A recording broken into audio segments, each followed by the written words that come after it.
त्रिपाद विभूति महानारायण उपनिषद प्रस्तुत करता स्वयं प्रकाश शर्मा। 7वां भाग। उपनिषद के अगले 3 भाग 7वां, 8वां व 9वां भाग। इनमें उपनिषद का 7वां अध्याय है जिसमें महानारायण यंत्र के बारे में बताया गया है।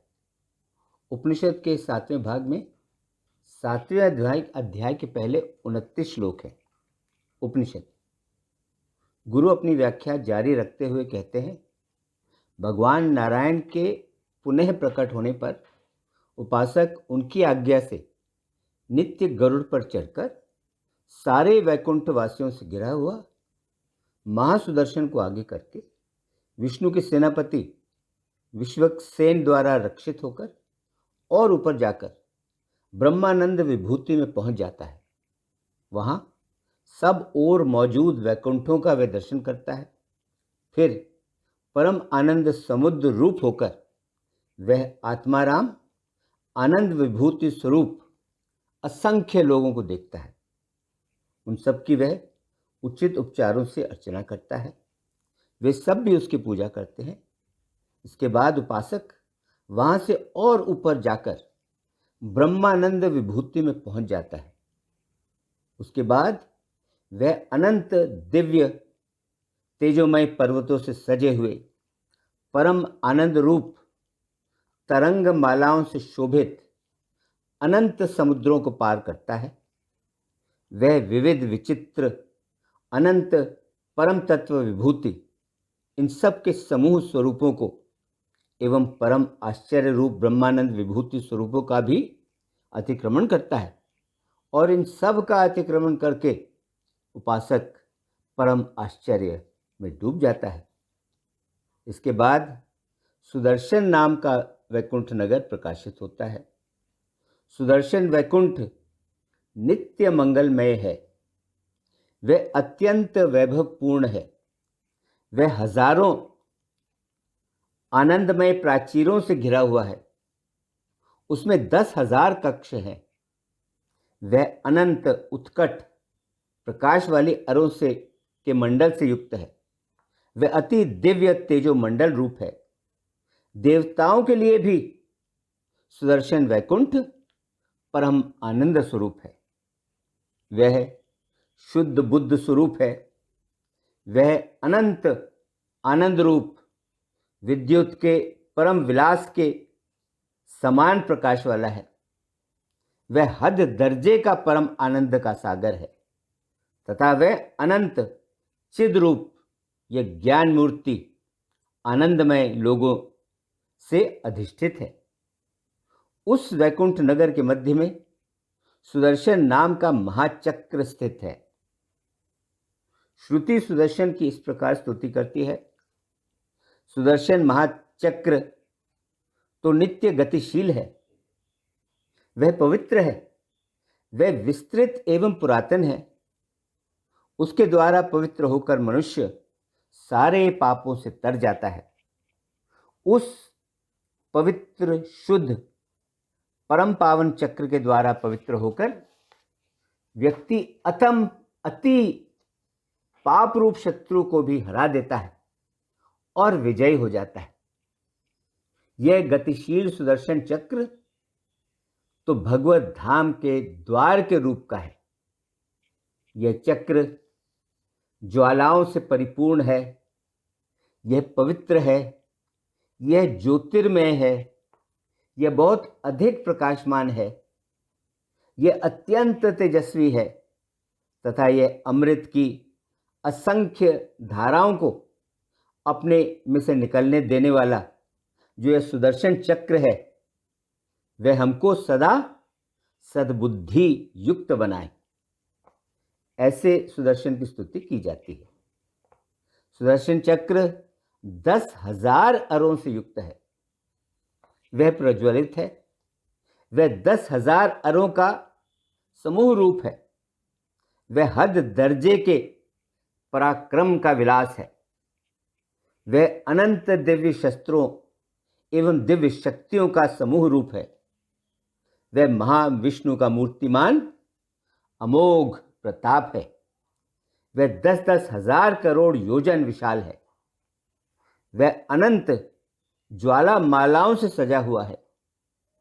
वह समस्त मंगलों का आदि कारण है तथा वह अनंत दिव्य तीर्थों का निज मंदिर स्वरूप है। सुदर्शन महाचक्र इस प्रकार प्रज्वलित होता है। चक्र के नाभि मंडल स्थान में परम आनंदमय दिव्य तेजो राशि लक्षित है। उसके मध्य में सहस्त्रार चक्र 1000 पंखुड़ियों का कमल प्रज्वलित है। वह सहस्त्रार चक्र अखंड दिव्य तेजोमंडल के आकार का है तथा वह परम आनंद विद्युत पुंज के समान उज्जवल है। उसके मध्य में 600 अरव का चक्र प्रज्वलित है। उसका भी स्वरूप अति परम तेजोमय है। वह श्रेष्ठ विहार का स्थान है तथा वह विज्ञान का घनीभूत पुंज है। उसके मध्य में 300 अरव वाला चक्र प्रकाशित है। वह चक्र भी परम कल्याण का विलास स्वरूप है तथा अत्यंत चिन्मय सूर्यों का समूह है। उसके बीच 8 अरों का चक्र प्रकाशित है। वह चक्र ब्रह्म तेज का परम सुख रूप है। उसके भीतरी भाग में षटकोण चक्र प्रज्वलित है। वह चक्र बिना आवरण के है। वह अनंत दिव्य तेज राशि स्वरूप है। उसके भीतर महा आनंद पद शोभित है। उसकी कर्णिका में चिन्मय सूर्य चंद्र तथा अग्नि के मंडल प्रज्वलित हैं। वहां अत्यंत दिव्य तेजो राशि दिखाई देती है। उसके भीतरी भाग में एक साथ उदित अनंत करोड़ सूर्यों के समान प्रकाशमान सुदर्शन पुरुष विराजमान है। वह सुदर्शन पुरुष तो महाविष्णु ही है, क्योंकि वह तो महाविष्णु के सभी असाधारण चिन्हों से चिन्हित है। उपासक इस प्रकार के सुदर्शन पुरुष का ध्यान करके अनेक प्रकार के उपचारों से उनकी आराधना करके उनकी प्रदक्षिणा करता है तथा उन्हें नमस्कार करता है। फिर उपासक उनके द्वारा भी अच्छी तरह पूजित होकर उनकी आज्ञा प्राप्त करके और ऊपर की ओर जाता हुआ परम आनंदमय वैकुंठों को देखकर परम आनंद प्राप्त करता है। उससे ऊपर विविध विचित्र अनंत चिद्विलासमय विभूति स्वरूपों को पार करके तथा अनंत परमानंद विभूति के समूह रूप अनंत परम आनंद समुद्रों को लांघ कर उपासक अद्वैत संस्थान या कैवल्य धाम को प्राप्त होता है। फिर शिष्य गुरु से पूछता है, गुरुदेव, अद्वैत स्थान या कैवल्य धाम कैसा होता है? गुरु बताते हैं, कैवल्य धाम तो अखंड आनंद स्वरूप का होता है। वह वर्णन के परे है, यानी उसका वर्णन नहीं किया जा सकता। वह अमित बोध सागर है।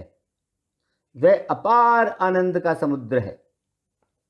वह विविध विशेषताओं से रहित है। वह तो एक रूप विशेषताओं से युक्त है। वह अंग या अंश रहित है। उसके कोई अंग या कोई अंश नहीं होते। वह निराधार, निर्विकार, निरंजन अनंत ब्रह्मानंद है। वह सबके समूह का घनीभूत है। वह परम चिद विलास के समूह के स्वरूप का है। वह निर्मल, निष्कलंक एवं अन्य किसी भी दूसरे के आश्रय या सहारे से रहित है। उसको अन्य किसी के सहारे या आश्रय की जरूरत नहीं है। वह स्वतंत्र अकेला है। अत्यंत निर्मल, अनंत करोड़ सूर्यों के अनंत करोड़ सूर्यों का प्रकाश भी उसके प्रकाश के आगे एक चिंगारी के समान ही है। वह जो अनंत उपनिषदों का अर्थ स्वरूप है, वह तो उन उपनिषदों के उन सभी प्रमाणों से भी परे है। वह मन और वाणी का अविषय है। वह तो नित्य मुक्त स्वरूप है, उसका कोई आधार नहीं है। वह आदि मध्य या अंत से रहित है। वह कैवल्य रूप है। वह परम शांत है। वह एक सूक्ष्म से भी अति सूक्ष्म है और वह महान से भी परम महान है। वह अमित आनंद स्वरूप है। वह शुद्ध बोधानंद ऐश्वर्य रूप है। वह अनंत आनंदमय स्वरूपों के समूह के रूप का है। वह अविनाशी, अनिर्देश्य, कूटस्थ या निर्विकार, अचल, ध्रुव है। वह दिशा, देश एवं काल से रहित है। संपूर्ण जगत को भीतर और बाहर से पूरी तरह व्याप्त करके भी वह स्वयं परिपूर्ण है। वह परम योगियों द्वारा अनुसंधान या खोज के भी बाहर है। वह देश काल तथा वस्तु के विभाजन से रहित है। वह निरंतर, नूतन, सदा परिपूर्ण, अखंड आनंद अमृत रूप है। वह शाश्वत परम पद है। वह अति आनंदमय, अनंत विद्युत पर्वतों के समान अद्वितीय तथा अपने ही प्रकाश से निरंतर प्रकाशित है। वहाँ परम आनंद स्वरूप, आवरण रहित, शाश्वत परम, वह वहाँ परम जो ज्योति है, वह ज्योति तो सदा निरंतर प्रकाशमान है। उसके भीतर बोधानंद महाउज्ज्वल नित्य मंदिर है, जो चिन्मय समुद्र के मंथन से उत्पन्न हुआ था। वह मंदिर शानदार रूप वाला है। वह अनंत आश्चर्यों का सागर है। अमित तेजो राशि के अंतर्गत वह विशेष तेजस स्वरूप है। वह अनंत आनंद प्रवाहों से अलंकृत परम आनंद सागर स्वरूप है। वह निरुपम, नित्य, निर्दोष, परम, बिना सीमा वाला, तेजो राशि के स्वरूप वाला, परम आनंद रूप वाला, वह हजारों प्राचीरों से अलंकृत है। वह शुद्ध बोधमय भवन समूहों से भूषित है। वह चिदानंदमय अनंत दिव्य उपवनों से सुशोभित है। वह धाम तो निरंतर होने वाली अपार पुष्प वर्षा से चारों ओर से व्याप्त है। और वही त्रिपाद विभूति वैकुंठ स्थान है। वही परम कैवल्य है। वही अबाधित ब्रह्म है। वही अनंत उपनिषदों द्वारा अनुसंधान या खोज के विषय वाला पद है। वही समस्त परम योगियों तथा मुमुक्षुओं द्वारा चाहा जाता है। वही घनीभूत सत्य है। वही घनीभूत चित्त है। वही घनीभूत आनंद है। वही घनीभूत शुद्ध बोध रूप अखंड आनंदमय ब्रह्म चैतन्य का अधिदेवता स्वरूप है। वह सब का अधिष्ठान है। वह अद्वय पर ब्रह्म का विहार मंडल है। वह परम आनंद रूप तेजो मंडल है। वह अद्वैत परमानंद रूप पर ब्रह्म का अधिष्ठान रूप मंडल है। वह बेहद परमानंद का परम मूर्त स्वरूप मंडल है। वह अनंत श्रेष्ठ मूर्तियों के समूह के रूप का मंडल है। वह बेहद परमानंद रूप स्वरूप परम ब्रह्म की परम मूर्ति रूप परम तत्व के विलास का स्वरूप भूत मंडल है। वह बोधानंदमय अनंत परम विलासों की विभूतियों का समष्टि रूप मंडल है। वह अनंत चिद विलास की विभूतियों का समष्टि रूप मंडल है। वह अखंड शुद्ध चैतन्य का निज मूर्ति रूप विग्रह है। वह वाणी के अगोचर अनंत शुद्ध बोध का विग्रह है। वह अनंत आनंद आनंद समुद्रों का समष्टि रूप है। वह अनंत बोध स्वरूप पर्वतों तथा अनंत बोधानंद रूप पर्वतों से अधिष्ठित है। वह परम आनंद एवं परम मंगलमय स्वरूपों का समूह रूप है। वह अखंड अद्वैत परम आनंद स्वरूप पर ब्रह्म की परम मूर्ति के परम तेज पुंज का पिंड रूप है। वह चिद या ज्ञान रूप सूर्य का मंडल रूप है तथा वह 32 विभिन्न व्यूहों से अधिष्ठित है। केशव आदि जो 24 व्यू हैं, सुदर्शन आदि जो न्यास मंत्र है, सुदर्शन आदि मंत्रों का उद्धार, अनंत गरुड़ विवेकसेन आदि जो पार्षद हैं तथा परम आनंद रूप, ये सब भी उसी में है। पहले बताए गए आनंद व्यूह के बीच में 1000 करोड़ योजन विशाल विकसित चिन्मय महल है। वह महल ब्रह्मानंद में करोड़ों विमानों से युक्त है। वह अत्यंत मंगल स्वरूप है। वह अनंत उपनिषदों के अर्थ स्वरूप उपवन समुदायों से भरा है। सामवेद रूप हंसों की मधुर ध्वनि से उस महल की अत्यंत शोभा होती है। वह महल अनंत आनंदमय शिखरों से अलंकृत है। वह चिदानंद झरनों से व्याप्त है। वह अखंड आनंद रूप तेजो राशि के भीतर स्थित है। वह अनंत आनंदमय आश्चर्यों का समुद्र है। उस महल के भीतरी भाग में परम आनंदमय प्रणव नाम का विमान है, जिसकी 4 दीवारी अनंत कोटि सूर्यों के प्रकाश से भी अधिक प्रकाशमय है। वह विमान आनंदमय 100 कोटि शिखरों से जगमगा रहा है। उसके भीतर बोधानंद पर्वत के ऊपर अष्टाक्षरी मंडप सुशोभित है।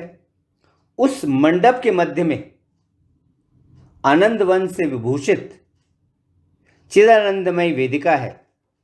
उस वेदिका के ऊपर परम आनंद स्वरूप तेजो राशि प्रज्वलित हो रही है। उसके भीतर अष्टाक्षरी कमल से विभूषित चिन्मय आसन विराजमान है। उस आसन रूप कमल की प्रणव रूपी कर्णिका पर चिन्मय सूर्य, चंद्र तथा अग्नि के मंडल इसी क्रम में एक के ऊपर एक प्रज्वलित हैं। वहाँ अखंड आनंद रूप तेजो राशि के भीतर परम मंगल आकार अनंत आसन विराजमान है। उस आसन के ऊपर महायंत्र प्रज्वलित है। परमेश्वर ब्रह्मानंद का परम मूर्ति रूप वह महायंत्र समस्त ब्रह्म तेज की राशि का समूह रूप है।